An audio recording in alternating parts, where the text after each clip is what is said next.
안녕하세요. 이번 시간에는 기둥의 부피에 대해서 살펴보겠습니다. 우리가 지난 시간에 기둥의 건널비에 대해서 살펴봤죠.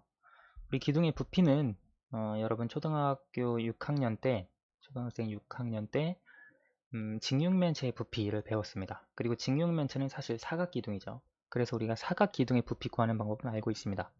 여러분 기억나시겠죠? 직육면체가 이렇게 있을 때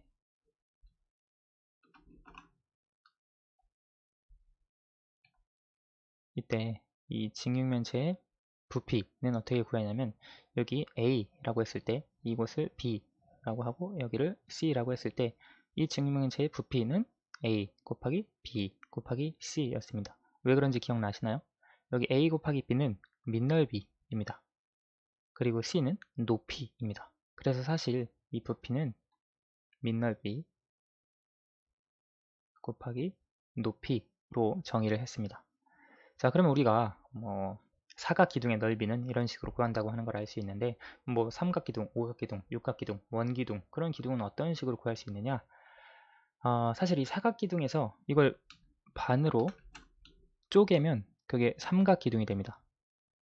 그렇죠? 반으로 쪼갰을 때 삼각기둥의 모양이 나올 텐데요. 사실 삼각기둥의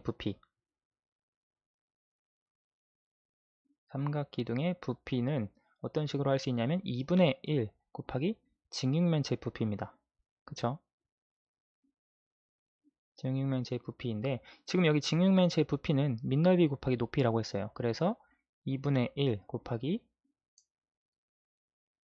밑넓이 곱하기 높이로 쓸 수 있습니다. 그리고 이것은 우리가 정리를 해보면 2분의 1 곱하기 밑넓이 이 두 가지만 생각을 해봅시다. 2분의 1 곱하기 밑넓이 여기 지금 직육면체의 밑넓이가 있는데 이 밑넓이의 2분의 1은 사실 이 삼각형의 밑넓이와 같습니다. 그렇죠? 그래서 사실 이 2분의 1 곱하기 밑넓이는 삼각기둥의 밑넓이와 같습니다. 그렇죠? 우리가 직육면체의 밑넓이의 2분의 1이 삼각기둥의 밑넓이가 되니까요. 그래서 삼각기둥의 밑넓이 곱하기 높이가 됩니다. 즉 정리를 하면 삼각기둥의 부피는 삼각기둥의 밑넓이 곱하기 높이가 된다는 걸 알 수 있습니다. 여기 얘기한 밑넓이는 직육면체에서의 밑넓이였고요. 그래서 우리가 삼각기둥 뿐만 아니라 오각기둥, 육각기둥 그런 것도 우리가 전부 다 삼각기둥으로 나눌 수 있습니다. 그렇죠? 어떻게 나눌 수 있냐? 우리 예전에 살펴봤듯이 이런 이 면을 밑면으로 하는 오각기둥이 있을 때 우리가 이것을 이런 식으로 쪼개고 이런 식으로 쪼개면 삼각기둥이 될 수 있습니다. 그렇죠? 예를 들어 참 그리기가 이렇게 이렇게 이렇게 그리고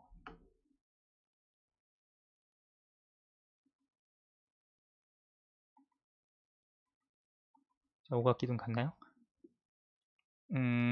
그래서 이런 오각기둥이 있을 때 삼각기둥 세 가지로 생각을 해줄 수 있습니다. 그래서 이것도 사실은 삼각기둥의 밑넓이 곱하기 높이와 같은 방법으로 구하면 이 삼각형 세 개의 넓이가 즉 이 오각형 넓이가 되죠. 즉 오각형의 부피도 마찬가지로 오각기둥의 밑넓이 곱하기 높이가 된다는 걸 알 수 있습니다. 그래서 사실 각 기둥의 부피는 전부 다 이겁니다. 밑넓이 곱하기 높이, 밑넓이 곱하기 높이. 직육면체에서도 사실 사각기둥이니까 밑넓이 곱하기 높이로 이해를 해줄 수 있는데요.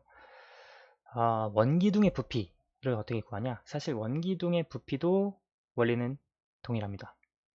밑넓이 곱하기 높이로 구할 수 있는데요.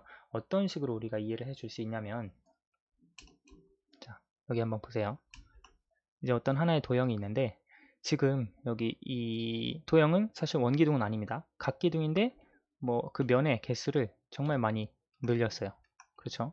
근데 여기서 이제 조금 더 면을 늘려서 점점 그 각의 개수, 꼭지점의 개수를 많이 한다면 결국 이것은 밑면은 원이 될 겁니다. 결국 원기둥이 될 겁니다. 이제 다시 얘기하면 이제 각기둥이 있는데 밑면이 정다각형인 각기둥을 밑면의 변의 개수를, 즉 각의 개수를, 꼭지점의 개수를 계속 늘려가면서 만들면 이 각기둥은 점점 원기둥에 가까워집니다. 따라서 원기둥의 부피도 각기둥의 부피와 같이 여기 밑넓이 곱하기 높이로 구할 수 있다는 걸 알 수가 있습니다. 그래서 이것은 뭐 엄밀하지는 않지만 각기둥에서 이제 다각형에서 각의 개수가 무한히 늘어날 때, 점점 늘어날 때 그것이 원에 가까워진다라고 하는 개념을 이해를 해주시면 원기둥의 부피도 밑넓이 곱하기 높이다라고 하는 걸 또 우리가 적용을 해줄 수 있겠습니다. 원기둥에서 만약에 이걸 원기둥이라고 했을 때 여기 이 높이 h가 있겠고요. 그 다음에 여기 밑면에 반지름의 길이 r이 있겠죠. 이 경우에 부피가 어떻게 되냐면 밑넓이가 파이 r 제곱이죠. 파이 r 제곱 그리고 높이가 h입니다. 그래서 원기둥의 부피는 파이 r 제곱 h로 쓸 수 있다는 거. 여기서 r은 밑면의 반지름 그리고 h는 높이라고 하는 걸 이해를 해주시면 되겠습니다. 뭐 여기 각기둥의 부피 같은 경우에 밑넓이는 우리가 다각형의 넓이 구하듯이 구해주시고 높이를 그대로 구해주시면 되니까요. 크게 어려울 것은 없겠죠. 예를 들어 한번 해보도록 하겠습니다. 삼각기둥의 부피를 한번 구해보도록 할게요. 자, 여기가 직각이고요. 여기가 4, 여기가 3, 그리고 여기가 5라고 할 때 이런 삼각기둥이 있다고 해봅시다. 자, 이런 삼각기둥이 있을 때 여기 높이는 뭐 8 정도로 두어볼까요? 여기가 3입니다. 자, 이때 이 넓이는 이 부피는 어떤 식으로 구할 수 있냐면 여기 밑넓이가 3 곱하기 4 곱하기 2분의 1이 되겠죠. 그래서 여기 이 삼각기둥의 밑넓이는 6이 됩니다. 그리고 높이가 8입니다. 따라서 이것의 부피는 8 곱하기 6 밑넓이 곱하기 높이 해서 48이 된다는 걸 알 수가 있습니다. 어렵지 않으시죠? 원기둥의 부피 하나 보도록 하겠습니다. 이제 원기둥이 이런 식으로 주어져 있을 때 원의 반지름, 밑면의 원의 반지름의 길이가 4 그리고 높이가 7이라고 해봅시다. 그러면 여기 밑면의 넓이는 파이 r 제곱이기 때문에 16파이이고요. 높이가 7입니다. 그래서 16파이 곱하기 7이 되겠죠. 계산하면 112파이라고 하는 여기 원기둥의 부피를 찾아줄 수 있습니다. 이해가 되시죠? 그래서 각기둥이든 원기둥이든 기둥의 부피는 밑넓이 곱하기 높이로 계산을 해주시면 되겠습니다. 하나 예를 더 살펴보도록 할게요.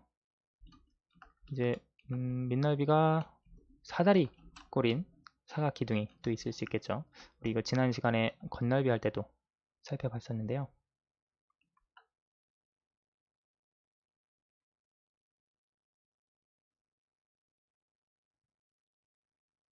자, 여기서 이런 사다리 꼴인 형태 3, 4, 6 여기 높이가 5 가정을 해보고 그 다음에 2 사각기둥 전체의 높이를 10이라고 할 때 이것의 부피는 마찬가지로 밑넓이를 먼저 구해주면 됩니다. 이 밑넓이는 사다리꼴이기 때문에 2분의 1 곱하기 윗변 더하기 아랫변 3 더하기 9 그리고 높이가 5 이거 숫자를 여기 높이를 죄송합니다. 높이를 6으로 하도록 할게요. 높이를 6으로 잡았을 때 어차피 약분이 되는구나. 계산을 하면 12 곱하기 6 곱하기 2분의 1 해서 36이 밑넓이가 나온다고 하는 걸 알 수가 있고요. 그리고 높이는 10입니다. 그래서 36 곱하기 10 해서 360이 부피가 된다는 거 알 수가 있고요. 마지막으로 정말 마지막입니다. 원기둥은 원기둥인데 반이 잘려진 원기둥이 있다고 해봅시다.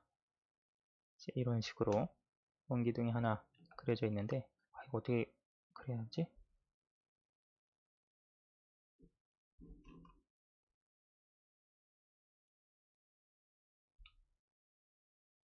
자, 이런 원기둥이 하나 그려져 있다고 해봅시다. 이제 이거는 반원이에요. 그림은 그렇게 보이진 않는데 반원인 원기둥이 있다. 반지름이 예를 들어 4cm이고 그 다음에 높이가 8cm인 이런 반원기둥의 부피는 어떤 식으로 구하느냐. 사실 어떤 기둥이든지 부피를 구하는 방법은 똑같습니다. 아까 뭐라고 했죠? 밑넓이 곱하기 높이. 지금 이 밑면의 넓이는 반원이기 때문에 파이 r 제곱 하면 16파이입니다. 16파이인데 반원이기 때문에 2분의 1을 곱해줘야죠.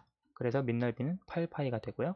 높이는 8cm네요. 그래서 8 곱하기 8 하면 64파이 제곱 센티미터, 세제곱 센티미터가 된다는 걸 알 수 있습니다. 지금 계속 제가 단위를 생략을 했는데요.